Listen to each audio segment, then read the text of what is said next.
It's fascinating to me how when you were talking, I wrote down the words that it's about that we have to honor the feminine within. Hmm. And I don't necessarily, so I would like anyone watching that. I truly believe that every person on this earth has internal masculine and internal feminine. Because Absolutely. there's masculine traits and there's feminine traits, whether you're heterosexual or homosexual. Like, it's the same way. We're all humans. Every human being has this. And the question is which energy is dominating?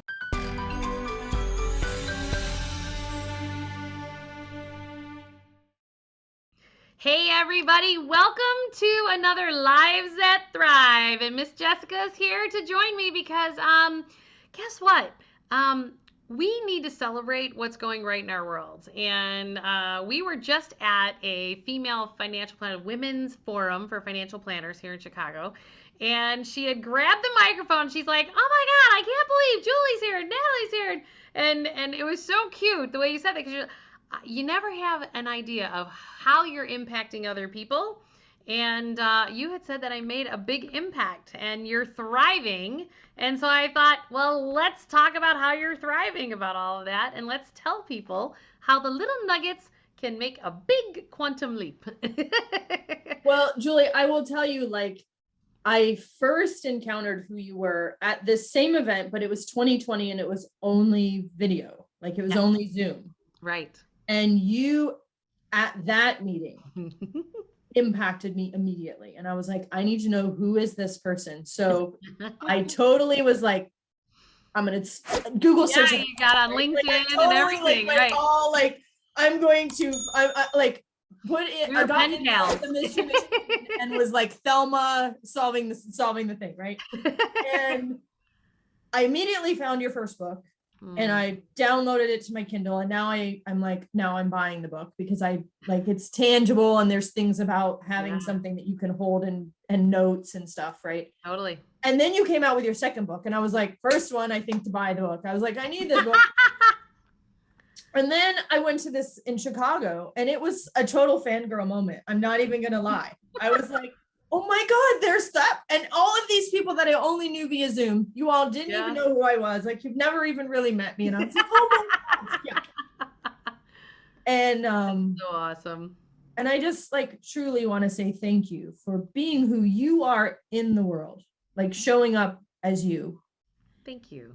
And also because of that, impacting people in small ways that you don't even know.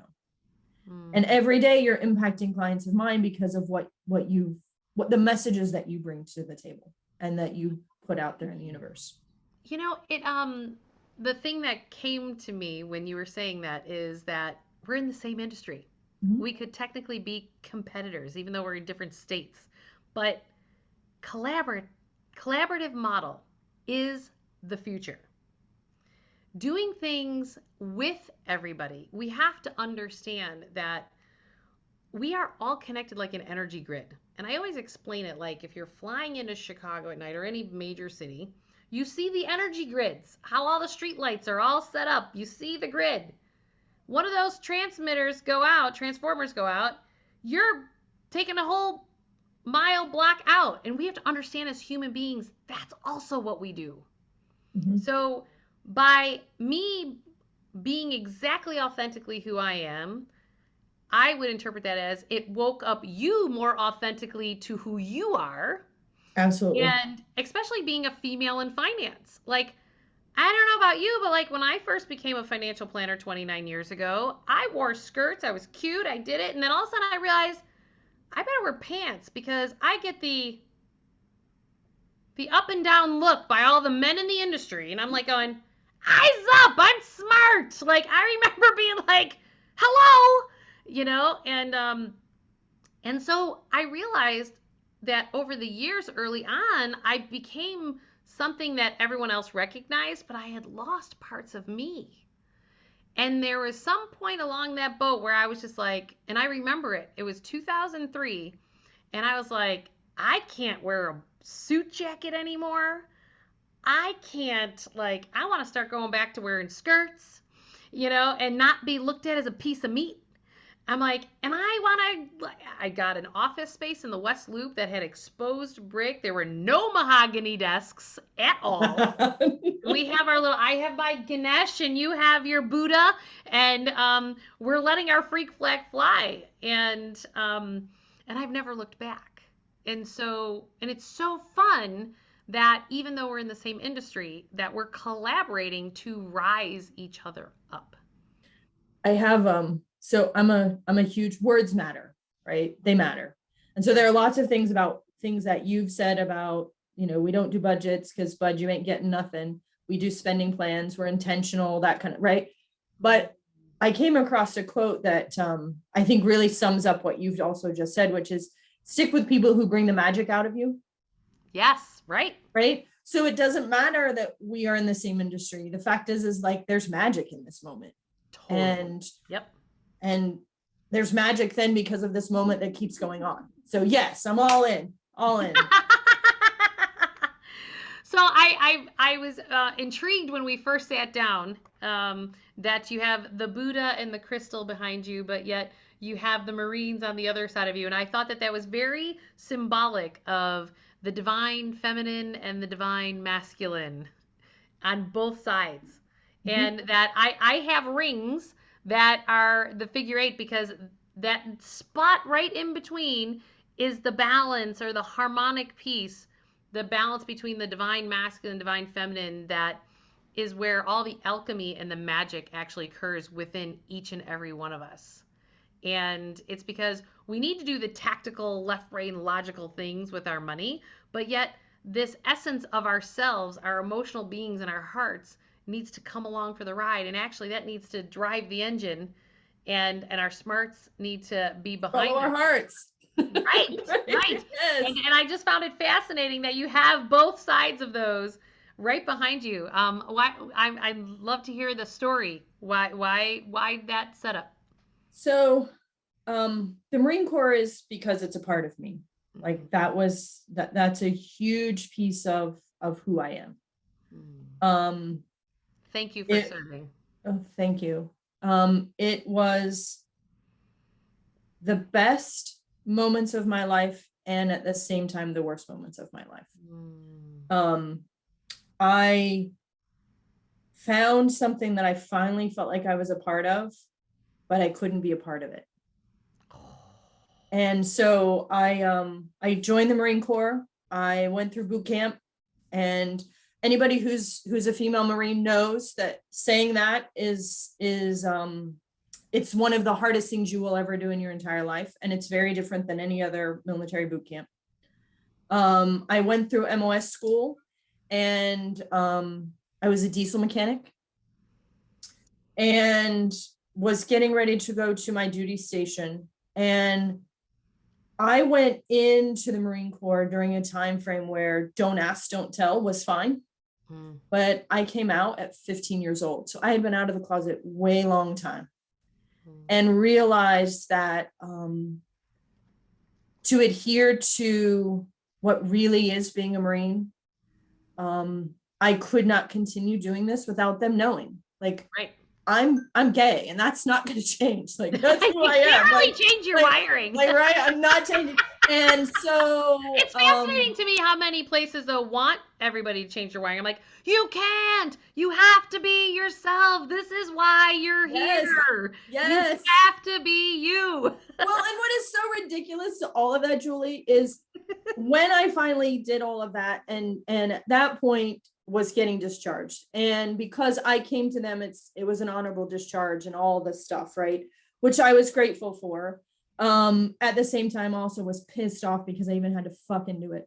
Pardon my language. Language is fine here.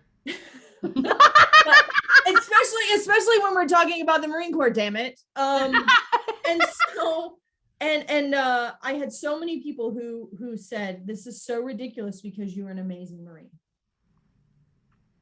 And so it's part of the greatest moments of my life, and also reminds me of it, there's still work to be done. Correct. And the sort of Buddhist and the, let's stay grounded side is just that. Yeah. this was an experience that you had in your life, but it's not your totality.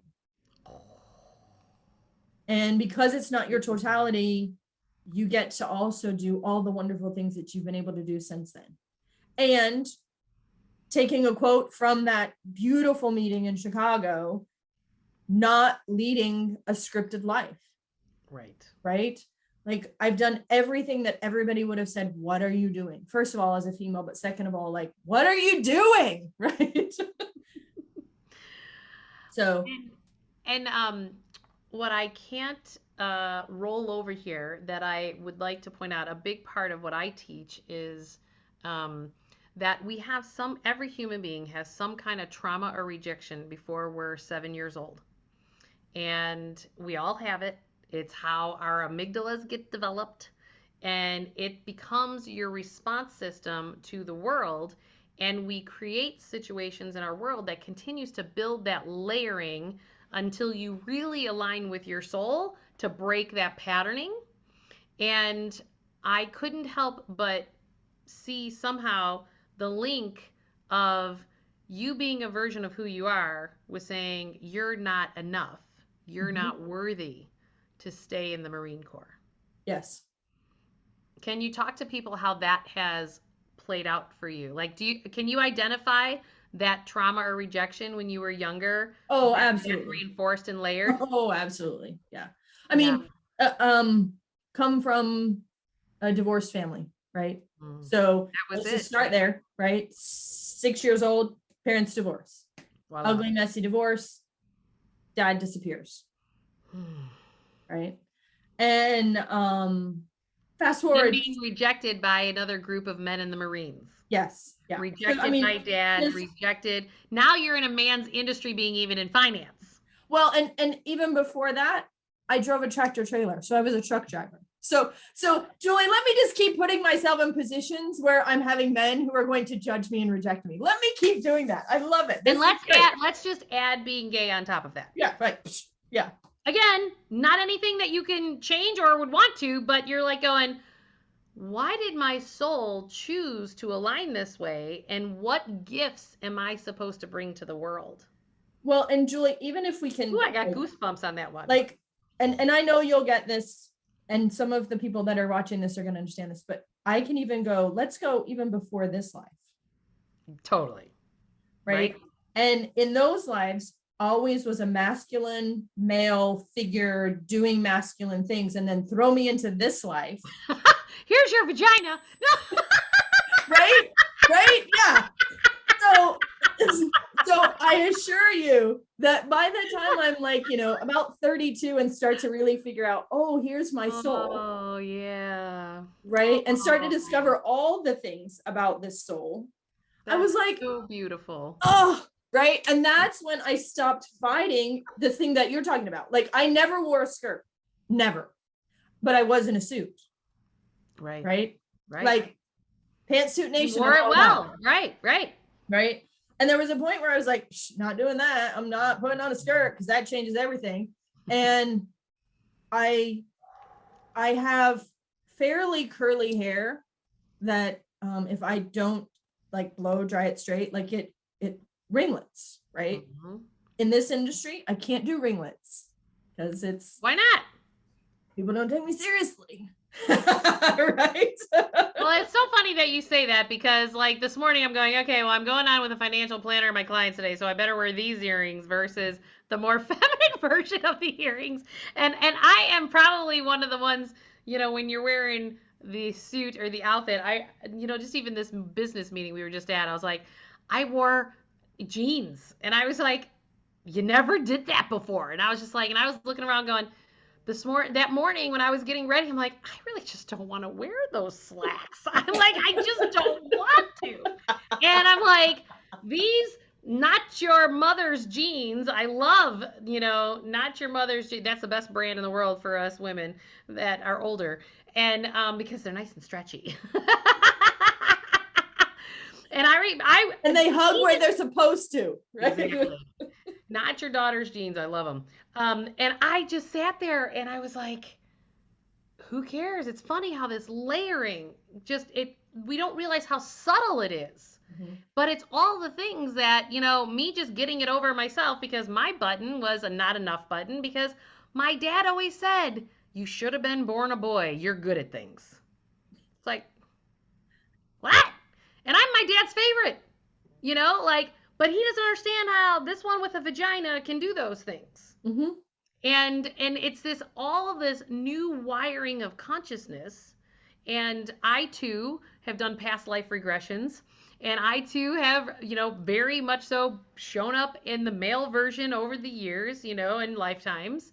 And it's fascinating to me how when you were talking, I wrote down the words that it's about that we have to honor the feminine within. Mm-hmm. And I don't necessarily, so I would like anyone watching that, I truly believe that every person on this earth has internal masculine and internal feminine. Absolutely. Because there's masculine traits and there's feminine traits, whether you're heterosexual or homosexual. Like, it's the same way. We're all humans. Every human being has this. And the question is which energy is dominating? And to your point, like, I believe some of the work that we are doing, you and me, is really honoring that feminine within, honoring the heart over the mind, or just even like having to be at the same place, right? Mm-hmm. Especially like in finance, left brain logical, like we could certainly let that dominate.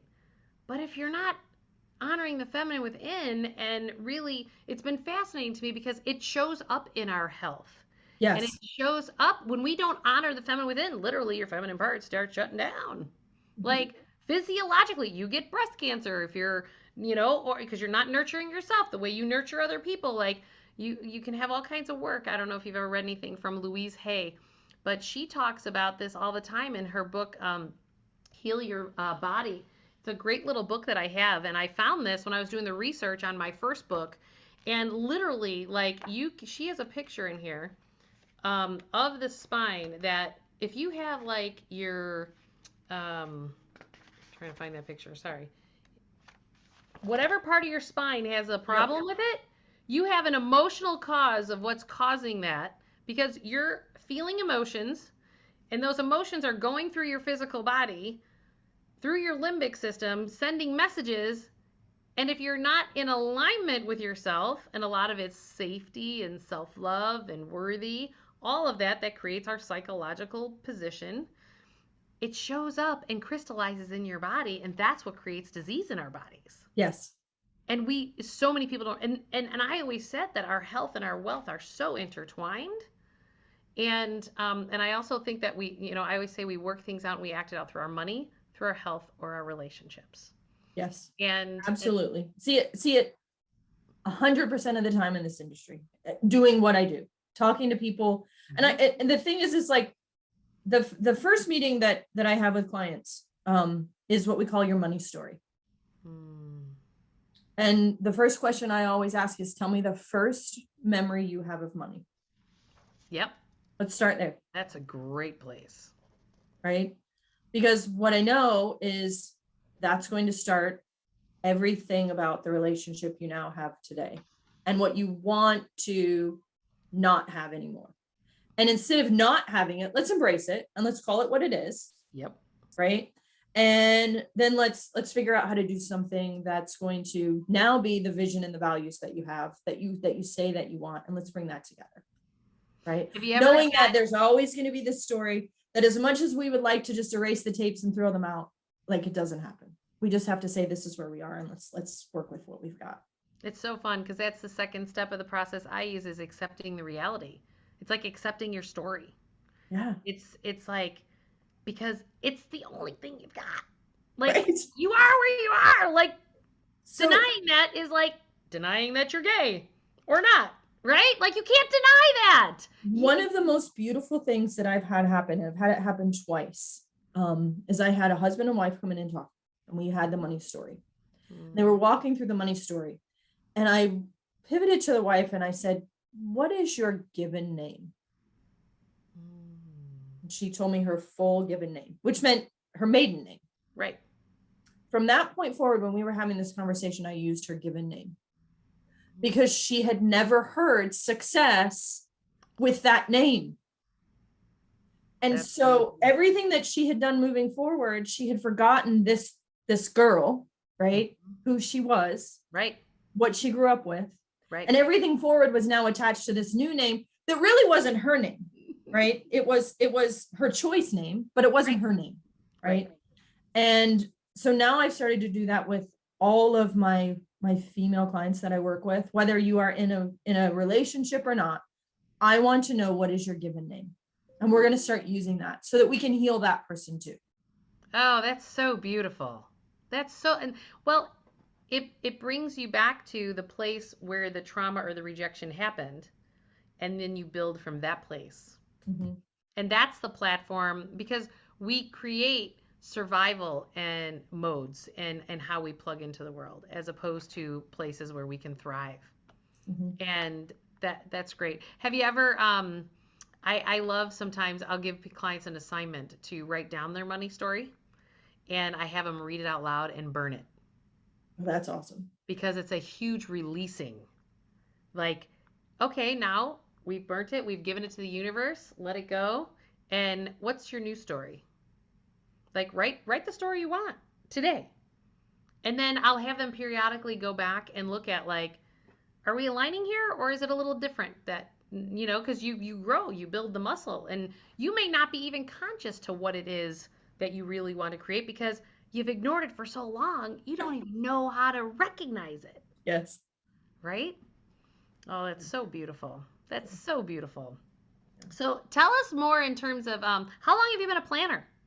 20 years. 20 years. Yeah. So we're in the same, So long time. that would even, when September 11, 2001 was my first day on the job. So again, let's bring in this masculine, right? Let's just keep doing this. Wow. Yeah. And what made you decide to become a financial planner in the first place? I was a consultant doing software implementation, and honestly, I got recruited. Voila. And the guy who recruited me said, "You know exactly what you need to know. I'll teach you the stuff." Yeah, because you know people. And that was, and it was perfect, right? Like, it was exactly what I needed to know. And which is why I tell clients today, like, money to me is just paper and metal. It's what you want it to do. It's what you want, what is it doing for your life? It's a tool. And what I do is not math. There are calculators for that. We don't do math here, right? We that's just not what we do. So what do you tell them what you do? We figure out your relationship with money, and we bring that vision and values together, and then we set targets, not goals. Yep. And why we do targets is, if you're playing darts, as long as you're hitting the board, you're still in the game. How true is that? And occasionally we get a bullseye, right? But we still get a play, right? But when you hit a goal, right? If you don't hit the goal, it brings everything down. Well, it makes you contract, and then you beat yourself up, and then you have all this shame, blame, guilt, and judgment. You trigger all your limiting beliefs, and then you're back in your suffering pattern. It's like, so we don't do that. No. We don't do that here. We're not doing goals. No, nope. We're doing targets. Right. And here the other thing is that we love each other. Like, this is a family. This is a family. I tell people, this is a family business. Once you come to work with me, you're part of the family business. Right. Oh, that's because I believe there is something about choosing your family. Oh, there's no doubt. That's why choosing is the third step of the process I walk people through. Choose to change. Make that choice. Choose to commit into. Make it an empowered choice. Yes. Not something you defaulted into. It's so interesting to me, like, people in our industry, like, are always like, oh man, but that person left, blah, blah. I'm like, people leave your client base because they're meant to go on the next part of their journey, in whatever that is. And I just always ask, whenever anyone leaves, I always say, okay, well, bring me the next person I'm supposed to help in that sliver of time. And we don't lose hardly any clients, but there's always a couple a year, and you just sit there and go, okay, and wish them well on their way and help them, and people are like, you help them leave? I'm like, why would I not? Like, oh, I gotta understand.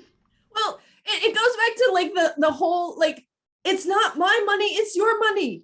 What can I do to help you? Like, why am I going to try? No, I'm with you. Totally with you. If for whatever reason I'm not your person anymore, let me help you find your person. And let me make it as easy as possible. Yes. Like ease and grace.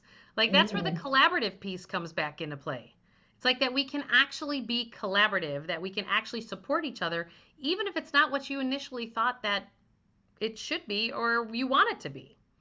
But it's about, that's where I talk about being in the flow. That's why I like to talk about cash flow all the time. You know, I like your word where you say spending plan, you know, and, you know, and I always say, like, just get in the flow. Like, how do you want it to flow? How do you want your cash to flow? And they go, huh? Because we're so used to being told, like, you can't do that. And it's like, you can do whatever you want. What do you want? And they kind of go, what do you mean? Financially? I'm like, anything. Anything. Because here's the thing. It's all going to come back to the money anyway. Right? Always. Right. Right. Right. Oh, so fun. You are so in your gift. Look at the giggle. That was the I love it. I love it. So what would you say to anyone else in terms of, you know, you're obviously thriving, you're letting your freak flag fly. Like, what would you say to anyone else watching this in terms of how to get more in touch with themselves?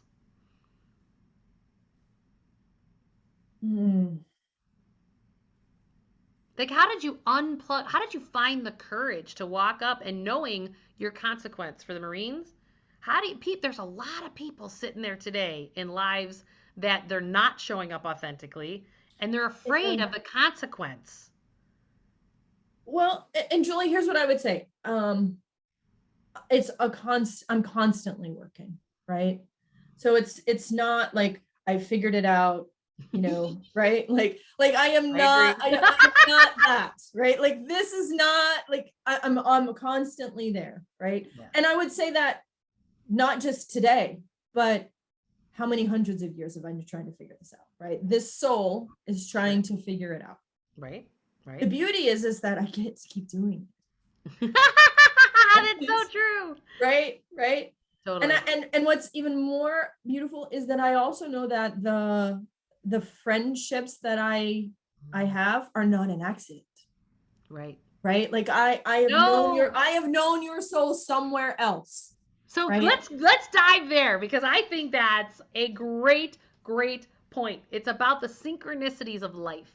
Yes. Yes. So talk about that from your perspective. So I think that so two things. So I'm gonna try and answer the first question that you had, and also this yep. new thread that we've also brought in here. Yep. Understand that you get to keep doing it. It's not a you have to. It's not a necessity. It's that you get to, right? And enjoy it as much as you can. And when you can't, at least make it reasonable. Right. Right. Yep. And know that the people that are with you have always been with you. And the reason the season, the lifetime component, there are pieces of that, just like kind of what we just briefly talked about. Like, I know that there are people that I'm going to work with for this amount of time. Yep. But I've known them for a lifetime with an S, right? Yep. Yep. And understand as well to stick with people who pull the magic out of you. Right? And they're the ones that provoke the shit out of you. That's the magic, right? That like, if I didn't have people who poked me and knew where to poke me, because Julie, I'm pretty good at being able to not be poked, but the people who know me know where to poke me, right? And I'm gonna say not necessarily know you from a personality standpoint. They may know you from reading your energy. Absolutely. How to poke your energy. Yes. Right? Yes. So I always say that my ex-husband is my greatest catalyst for the highest vibration in this lifetime, because I know that I did a past life regression. We did 11 lifetimes together. And I understand what we're trying to provoke in each other. And I'm really clear that in this lifetime, that if we didn't evolve to the place that we were supposed to evolve to, that this time I was out. And I know that my divorce was about, I'm out. And it was so clear to me. And it was so, I just had this internal knowing, like going, oh, got it now. So now I can observe it. And so as he's trying to provoke me because he's really angry that I said I'm out, and then I just send him more love and compassion and say prayers, and I write him letters to his soul and I read them out loud, and then, let the universe bring it to him and let that all work its way out, and that, and to be able to observe that and hold that space instead. And so it's really fascinating to me that when we can start to recognize that those that are poking the most out of you, if you cannot react and be in your trauma or rejection from your childhood and just say, okay, I'm triggered. What needs to shift in me of this gift of this person triggering me right now? And how do I get to this next place? Yeah, I definitely, yes, absolutely. I have nothing more to say to that one, Julie. That was perfectly said. Yes. Well, and thank you for bringing that up, because so often we don't recognize that not only the people in your lives, the many lives that you've been with those people, but then the synchronicities as how they line up, right? The synchronicities are around us all the time. Yeah. So like even you being on that Zoom meeting that I was on in 2020, that was a synchronistic event, and you could have chose to not be on it. You could have chose to not be a part of it, but you stepped into it. You recognized the synchronicity of it. You stepped into it, and it opened something up more in you. Absolutely. Yep. Right? And we can't do that when we're plugging into the fear of what might happen, or the noise on the TV, or the politics, or the economic conditions, right? Are you surrendering? Look, Julie, we're not talking about industry stuff. So no, we're not. But I'm saying that. No, no, it's true. Turn off your TV. Please, dear God, turn off your TV. Stop listening to the noise and read a book. Right. Like just sit with it for a bit. And feel your feelings of whatever's coming up, because it just means that fear is trying to heal from that childhood wound. That's it. Absolutely. And we went into finance. Well, because I think we both thought it was math, right? Right? Where 2 + 2 = 4 all the time. I just knew they said you could run your own show if you wanted to. I'm like, okay. All my friends coming out of college were getting like $50,000 salaries, and I was like, okay, I'll take a draw of $300 a week while I build my client base. Everyone was like, are you? Wait, you got a draw when you started? I know, $300 a week. Don't spend it all in one place. Yeah. And it's funny, like I even said to my brother who works with me, I said, these other financial planners who are joining our firm, I'm like, they don't understand it like we did, because when you get a salary, you don't necessarily understand how to build it, because you're not building the muscles the same way. And we're in interesting times, yes. We have major change coming in our industry, with so many of them retiring in the next 5 to 10 years. And I think that's where collaboration is going to become even more important. Yep. Because the reality is, Julie, if I had a client who was in Chicago, mm-hmm. I could only service them so far, because of the people that come to me, right? Yep. And I would have it would be a disservice to them not to say, I appreciate this and I really want to work with you, but you need a person. Right. And that person is in Chicago. And so I would immediately say, call Julie, call her. Right. Because of the people that I'm talking to, the people that are in that stepping into that synchronicity with us, right? They need the people. Yep. Right. And this doesn't always work that space. Totally. And it's about, like, that's abundant, right? Yes. That's also the new consciousness, that you're opening up to abundance, that it's not about like, I got to protect my little fiefdom here. Yes. It's like, no, open up to abundance, open up to collaboration, open up to that heart of yours to be vulnerable, because it's okay. Yes.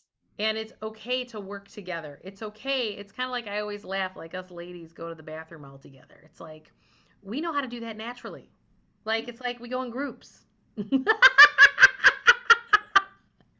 So I have a group of women that I meet with, and we're called the ladies room.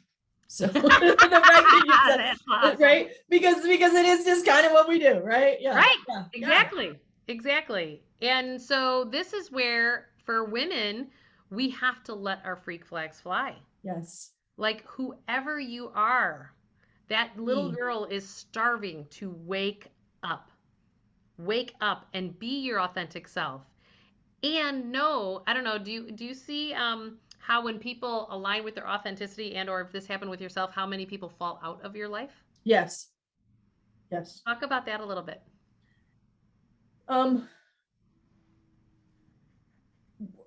It's that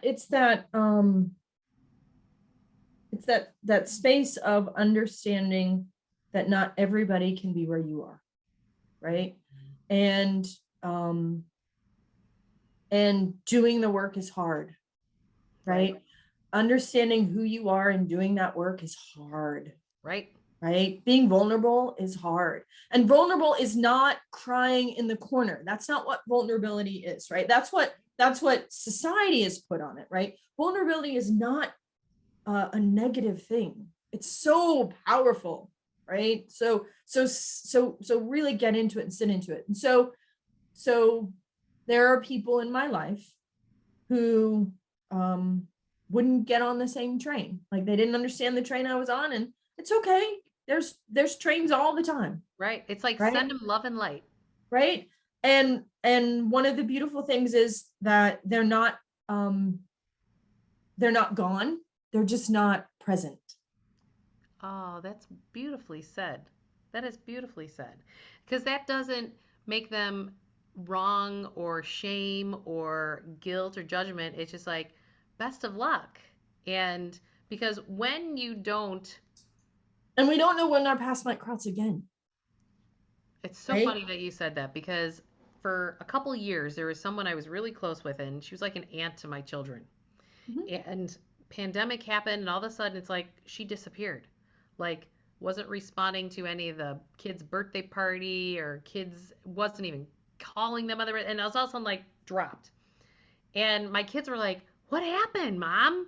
And I go, "You know what? Not real sure, but why don't we just send her love, and we'll say a prayer, for her, and wish her all the best." Well, literally last week, she lives in the building that we're in, and she came down and she's like, "Catch me up. What's going on?"